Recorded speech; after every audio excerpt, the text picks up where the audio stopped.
Today we're going to talk about finding the areas of polygons, some polygons that maybe you have never tried to find the area of before. So a little bit more complicated than like a square, a rectangle, a circle. So that's our essential question. How do you find the area?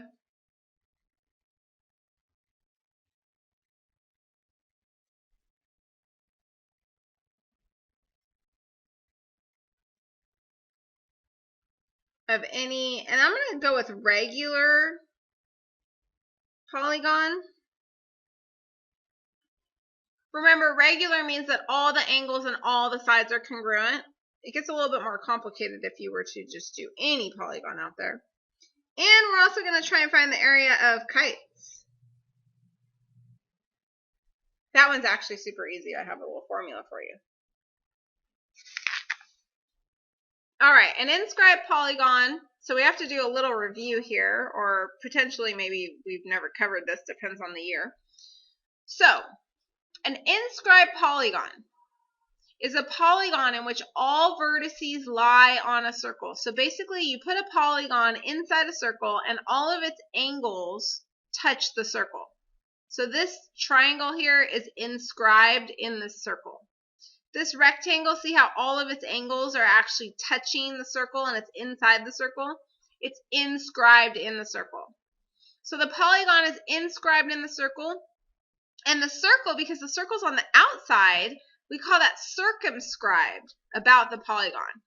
Okay, so we've got an inscribed polygon. And it's a polygon in which all the vertices lies on the circle that is circumscribed about the polygon. You can also have a circumscribed polygon. So see how the circle is inscribed? The circle is now inscribed inside the polygon, making the polygon a circumscribed polygon. So a circumscribed polygon is a polygon in which each side of the polygon is a tangent to the circle. And remember, tangent means that that line basically touches the circle at one point. So see how the top of this polygon here is a trapezoid. The top of this trapezoid touches the circle just once. This leg of the trapezoid touches the circle just one time. The base of the trapezoid touches the circle just one time. Okay, does that make sense? So, it's a polygon in which each side is tangent to a circle. Okay, so the circle is inscribed in the polygon, and the polygon is circumscribed. The polygon's on the outside. Okay, it's a circle in a polygon. So they kind of, I found this online. They just kind of give you these little like cheaty ways of thinking about it, or easy ways of thinking about it.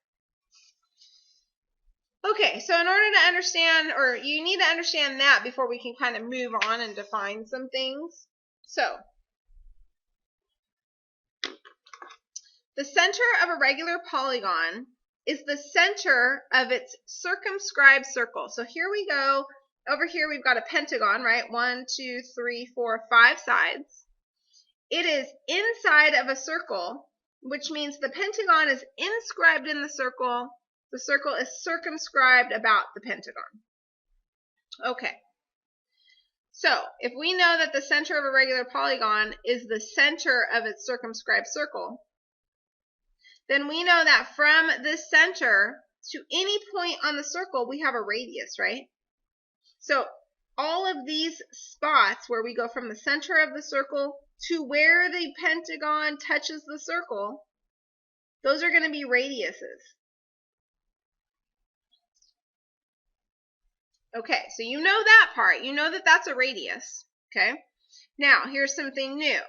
The distance from the center to any side of a regular polygon is called the apothem of the regular polygon.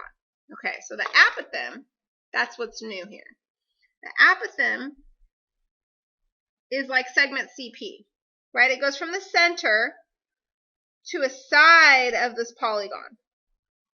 Now this is going to be a very important piece of information for us, because what we're going to do is we're going to want to figure out the area of this pentagon. It's a regular pentagon, which means every single side is congruent and every single angle is also congruent. Well, in order to do that, notice you can divide this pentagon up into a bunch of triangles. So what we're going to do is we're just going to find the area of one triangle, which involves knowing the length of the base and the length of the height. And then we're just going to multiply by however many triangles we have. So this actually becomes really easy. We don't have to really even memorize any formulas unless you don't know how to find the area of a triangle. Okay, so let's do a little exploration on the next page. So below is a regular hexagon inscribed in a circle. With a radius of, well, we better write that in. A radius of 10. I don't know what happened to that. Okay, we're going to do our best to do number 1. We're going to draw congruent triangles with each side as a base and a vertex at the center A. Okay, so I'm going to use my ruler so that I can keep this nice and neat. So each side is going to be a base of a triangle, and I'm going to do my best to go from the center to each vertex. Each vertex of this hexagon is actually on the circle, right? So really what I'm doing here is I'm drawing in radii or radiuses to create triangles. So there's triangle 1. Okay, let's do another one.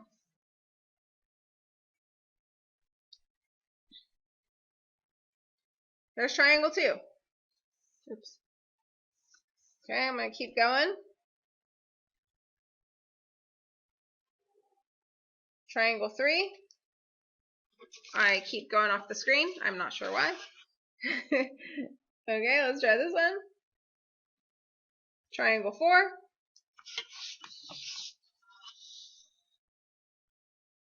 I think I can do one more radius here. Triangle 5. And triangle 6.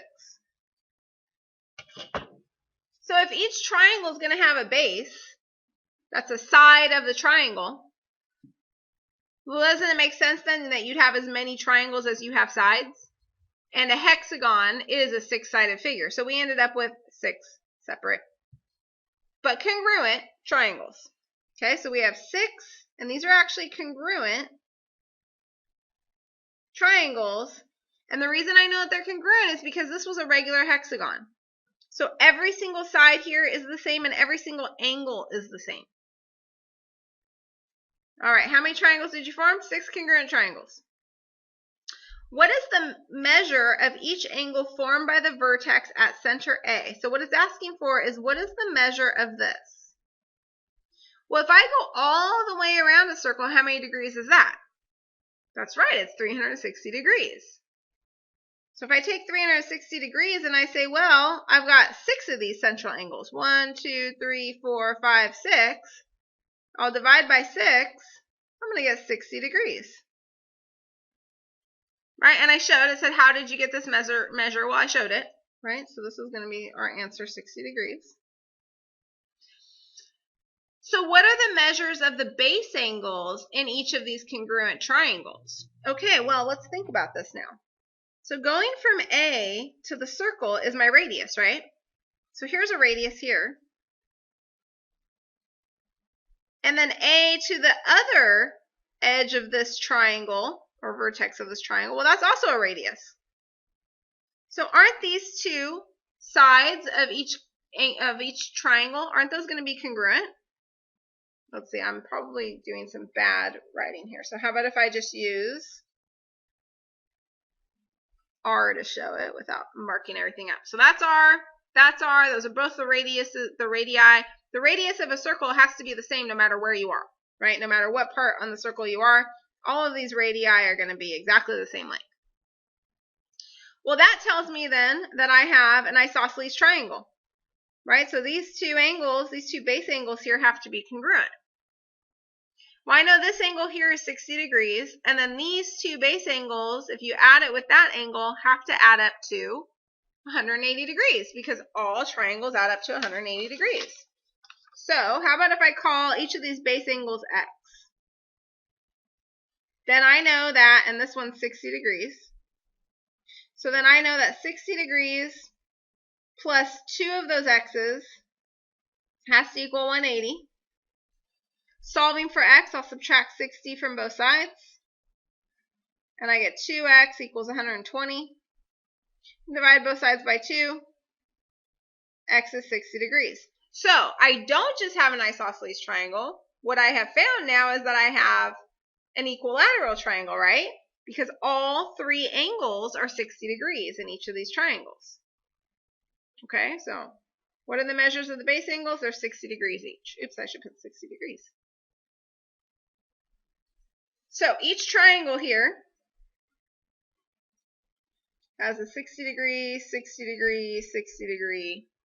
Every single angle 60 degrees. So we have an equilateral triangle. Now we're going to draw an apothem to each base. Okay, so to do that, what I'm going to do is I'm going to go from the center of the circle to the side of the regular polygon. So I'm going to do this dotted. So there's my apothem right there.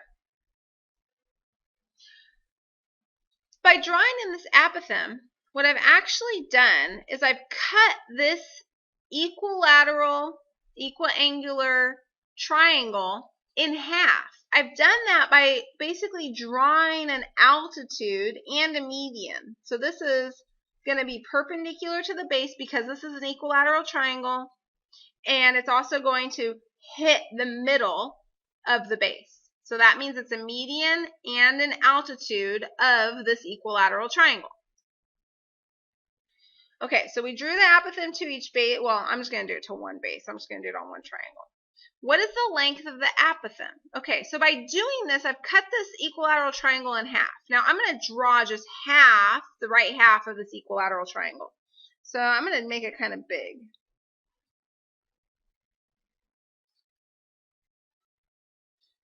That is a right triangle, just this right half of it.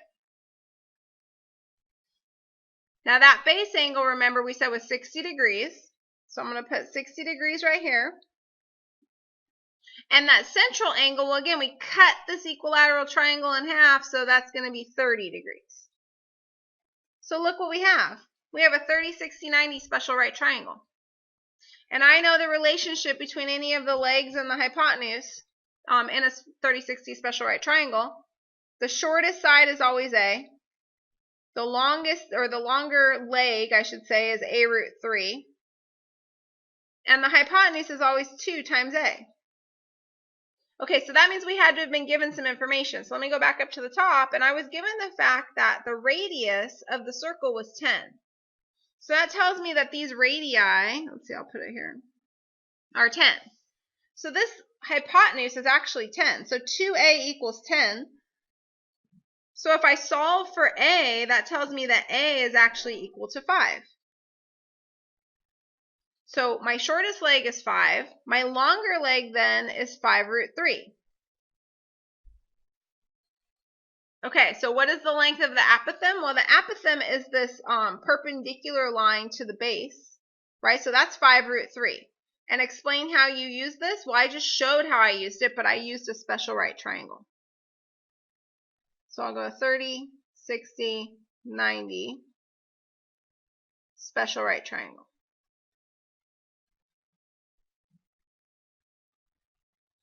And I know that the apothem is going to be 5 root 3.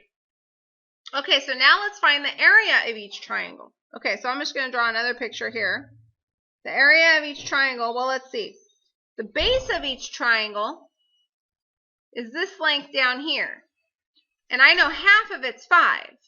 So that must mean that this is 10, the base. And we also know that because, remember, this was an equilateral triangle. Equiangular means it's equilateral. So this side's 10, that side's 10, so is this side.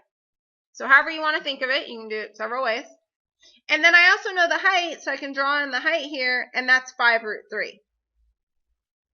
Now, how do we find the area of a triangle? Well, the area of a triangle is 1/2 base times height. I didn't give myself very much room here, did I? So the area of one triangle, so I'm going to come down here. Let's do area of one triangle. Oops, sorry. So area will equal 1/2. Well, the base is 10. 1/2 times 10 times the height, which is 5 root 3.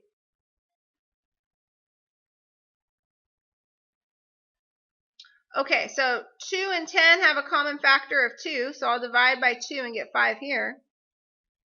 So really, this just becomes 1 times 5 root 3. So that's 25 root 3. Units squared. I don't know what the units are here. That's area of one triangle. Well, if I want to find the area of the regular hexagon, how many triangles did I have? I had 6 of those, right? Okay, so the area of the hexagon, this specific hexagon, is basically going to be 6 times that, because there are 6 triangles. 6 times 25, I believe, is 150.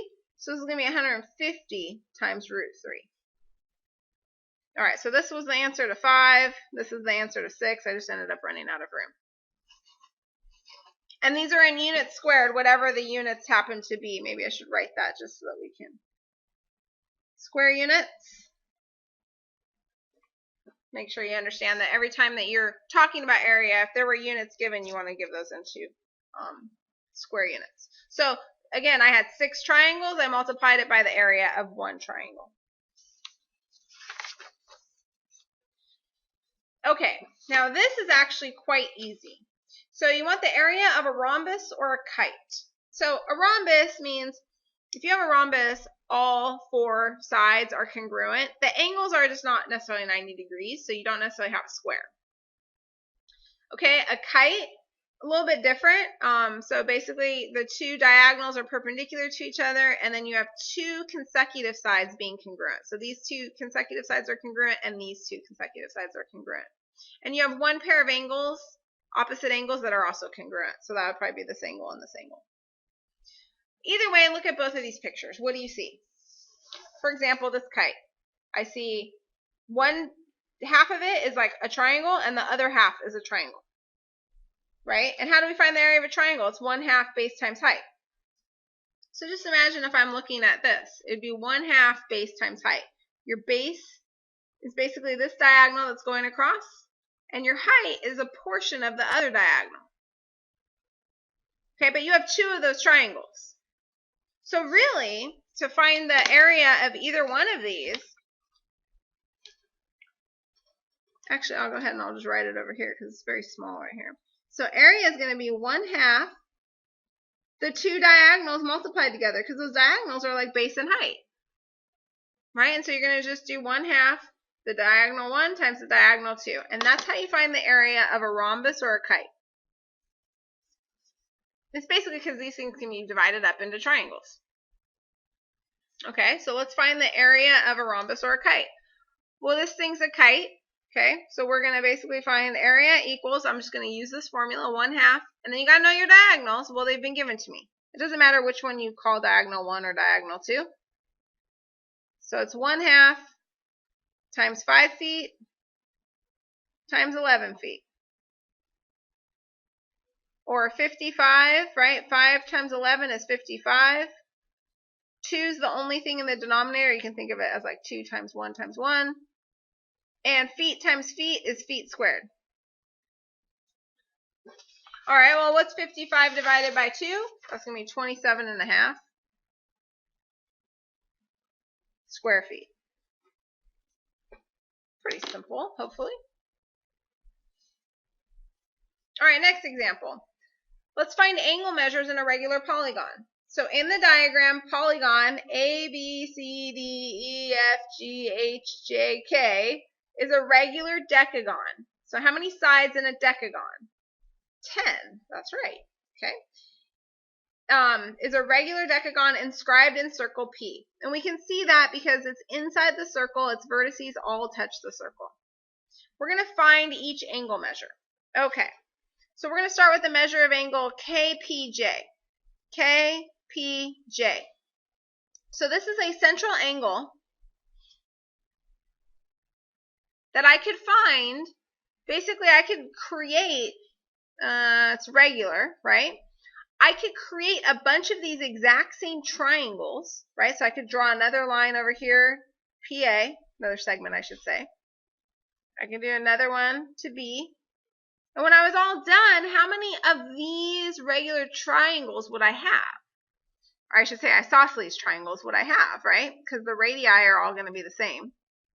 Well, I'd have 10 because I have 10 bases on a decagon. So I'd have 10 of these.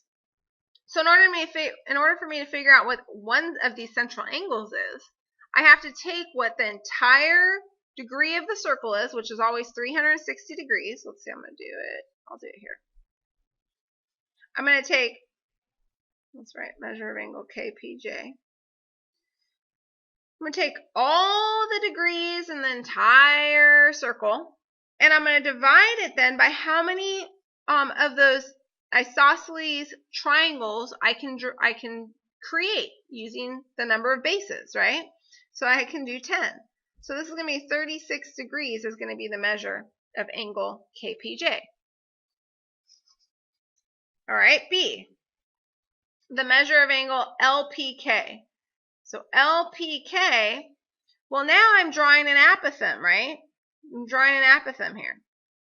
So that apothem is going to cut this triangle in half.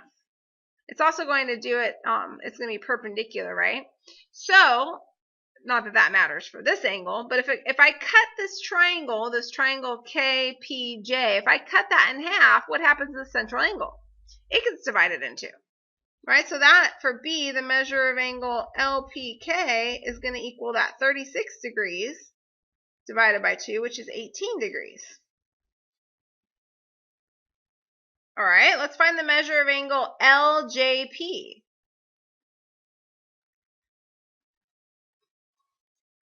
So LJP, that's interesting. Okay, I'm going to draw one of these triangles here then. Okay, so this angle we decided this is our central angle, which is 36 degrees. So let's see, let's go, this will be K, this will be P, and this will be J.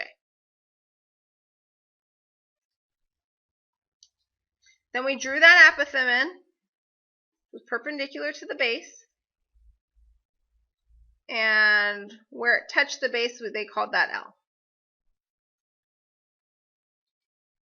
And I'm looking for what the heck is this angle right here.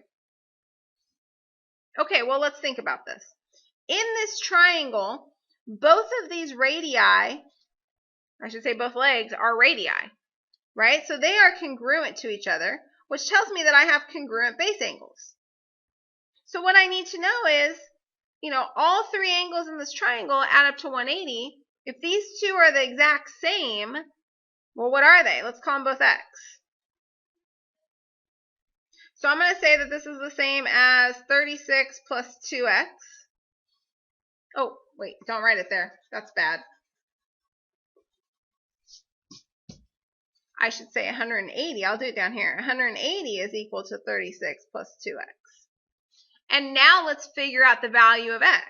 So if I subtract 36 from both sides, I get 144 equals 2x. Divide both sides by 2. I'm getting x equals 72. So 72 degrees is actually going to be this angle right here. And that angle, because this is isosceles. Because again, both radii are exactly the same. These are both radii. Okay, so that's going to be 72 degrees.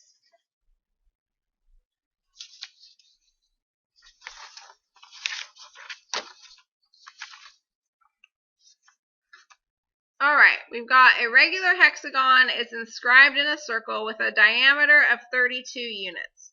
Find the area of the hexagon. Okay, so the diameter is 32 units, but what's the radius? Well, the radius is going to be 16 units, right? It's going to be half. Okay, so your radius is always half of your diameter. So that's pretty important. Now we've got 1, 2, 3, 4, 5, 6 sides, right? Because it's a hexagon. So think about drawing yourself 6 different triangles. So first of all, figure out, and I'm going to go ahead and draw that triangle off here to the side. What is my central angle? Well, the whole thing is 360 divided by 6 different triangles, right? I could draw, it won't be perfect, but I could draw them. Okay, this is going to be 60 degrees. So what are these other two angles going to be in this triangle? And maybe I should highlight it so you can see what triangle I'm actually talking about. This is the triangle. It's any of these triangles is fine, but I'll use this one right here. Well, altogether these have to add up to 180. So our base angles are also going to be 60 degrees. So I actually end up with an equilateral triangle. Right? And I know that this side's 16 and this side's 16. Okay, so now I'm going to draw in my apothem, which there I've already done. Okay, it's the perpendicular bisector, so it's the median, touches down at the middle here. It basically divides this triangle, this equilateral triangle, into two congruent triangles. So let me draw one of those. I'll do the right-hand side one. So I know that this angle is 60 degrees, but this angle is 30 degrees. And I also know my hypotenuse is 16. I have a special right triangle of 30, 60, 90. And I know my shortest side is A. My longest leg is A root 3. And my hypotenuse is always 2 times A. Okay, so dividing both sides by 2 here gives me A. A is going to be 8. Okay, and then A root 3 for my longest leg is going to be 8 root 3. So now let's find the area of one triangle. Well, that's basically going to be, if I just go ahead and go back to this, A is only half of it, right? So this whole side here is going to be 16.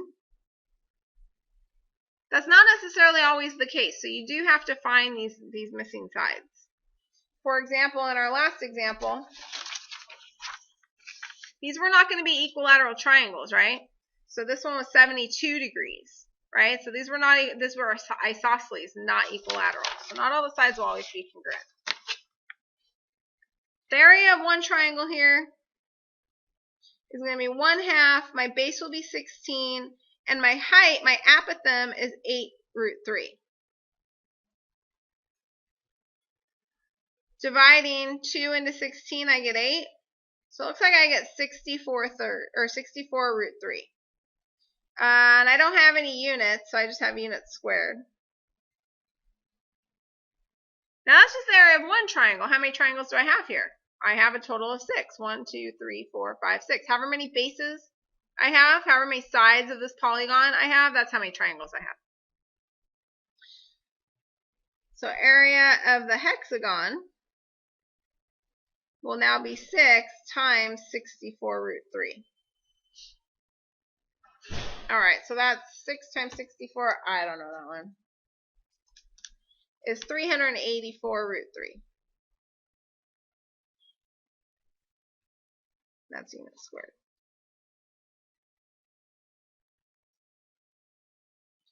All right, and we're going to do one more example here. Got another polygon. So we have a mirror is in the shape of a regular nonagon. That's 9 sides. Maybe you forgot that. Hopefully you didn't. With 6-inch sides. So what is the area of the mirror? Okay, well the first thing you have to think about is drawing 9 triangles, right?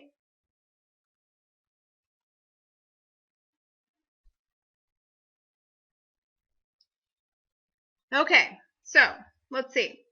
Let's first figure out our central angle. Okay, so let's find the central angle of one triangle.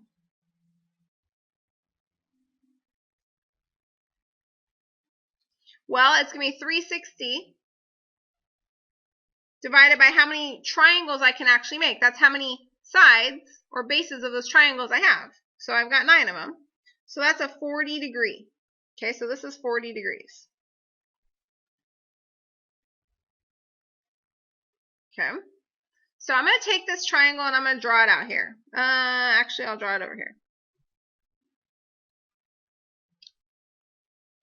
Because now I'm going to draw my apothem. And if I draw my apothem, okay, I know that this triangle, the radii of that circle, right, if I were to circumscribe a circle here, the radii are going to be the same. So these are going to be congruent. The apothem I'm not sure of yet. But I do know this angle up here was 40 degrees. So half of it then would be 20 degrees. I need to figure out my base angles. So my base angles are basically, I'll call those x right now, but x plus 40 needs to equal 180. Okay, so let's say 2x plus 40 needs to equal 180 degrees. So then 2x is equal to 140, or x equals 70 degrees. So my base angles here are 70 degrees. So this angle here is 70 degrees. And I know that this base of my triangle is always going to be 6 inches. So I think I'm going to draw another half of this triangle, just the half. So this half, let's see if that's my right angle, has a top angle of 20 degrees, a bottom angle of 70 degrees, and my base is going to be half of the 6, right? It's just going to be 3. Even though I drew my base really large for some weird reason. Now, before I can find the area of this triangle, I need to know what my apothem is. And in order to do that, well, gosh, I don't have a special right triangle. That sucks. That's okay, because I know a lot of other stuff. So I know all my different trig ratios. So I can relate any two sides and an angle in any right triangle. And I need to figure out this side right here. So let's call this y. Okay, I have a couple options that I can do.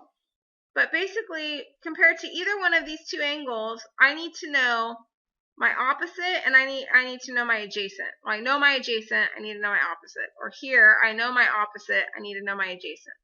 So when we do opposite and adjacent, that's always the tangent ratio. So I'm going to do, how about I'll choose 20 degrees, okay? So I'm going to do tan of 20 degrees is equal to my opposite side, which is 3 inches, or I'll just do 3 right now, over my adjacent side, which is y. Okay? And now I'm going to go ahead and I'm going to try and solve for y. So the first thing I can do is I can cross multiply, or think of it as multiplying both sides by y. But I get y times tan of 20 degrees is equal to 3. Now I need to get y by itself, so I'm going to divide both sides by tan of 20.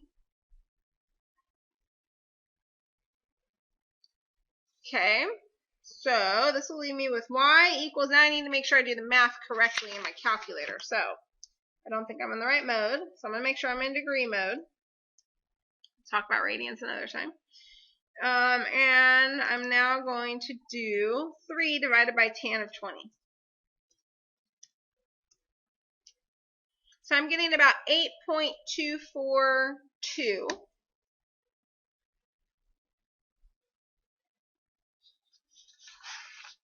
Inches.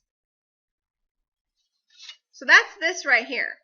So this piece right here is about 8.242 inches. So now I can find the area of one triangle.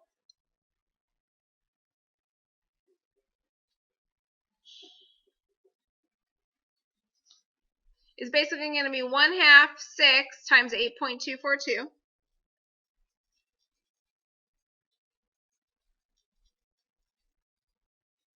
Well, 1/2 of 6 is 3. So it's really 3 times that. And I'll just go back in my calculator and say times 3. 24.727.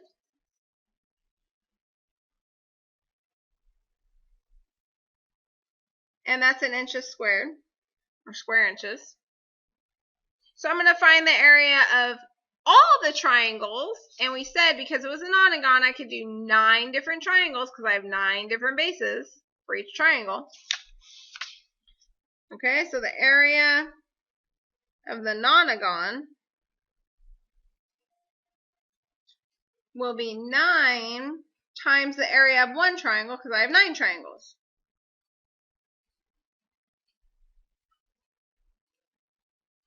So I'm just going to take 9 times that.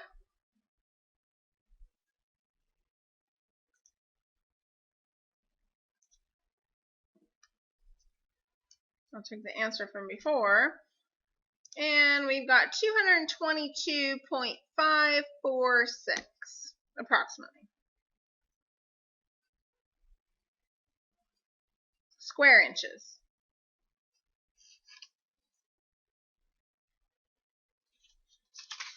And we are done.